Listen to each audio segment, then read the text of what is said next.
The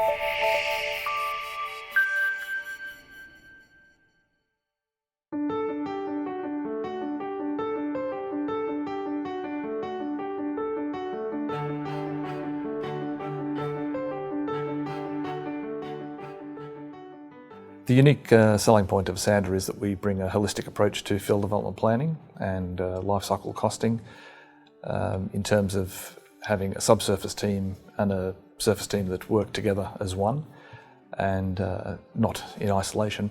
We start off with the geologists who bring our recoverable resources, giving us the oil or gas in place, and the geoscience people who give us the lay of the land under subsurface, and pass that on to our reservoir engineers to develop the production profiles and recoverable reserves, from where we can come up with a development plan with the facilities and development engineers who will generate a field development plan and cash flow for the economists, who will then determine the value of the field, which the client can then make decisions on as to whether they've got something that's valuable to them, or whether it may be something, if they do own, they will like to offload to somebody else for the right price, effectively. And we can do this in a short period. Well, we can do this rapidly because of our experience and having done this as our main core business for many years now. And with some of the tools we use from IHS, we can do rapid turnaround on many scenarios. Our customers are working on, usually hundreds of millions of dollars, if not billion-dollar developments, and they need to make decisions usually in a very short period of time.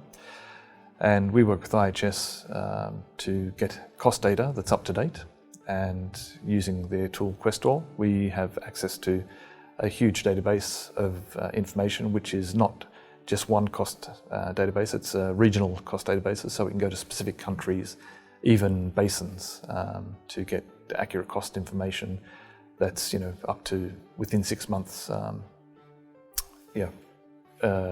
age.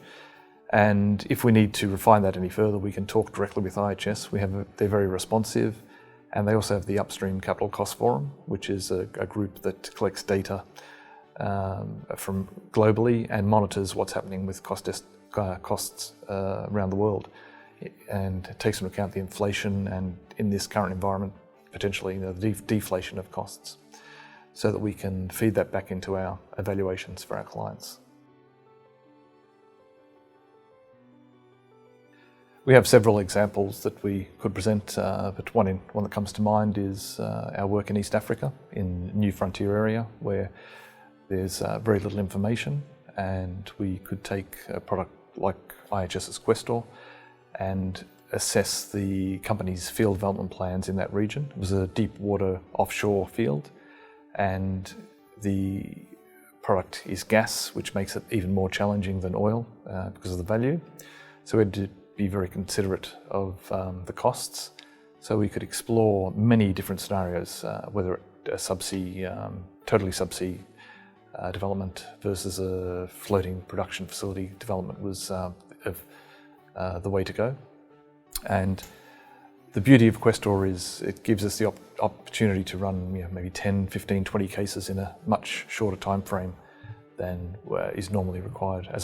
It's weeks as opposed to months for that many scenarios.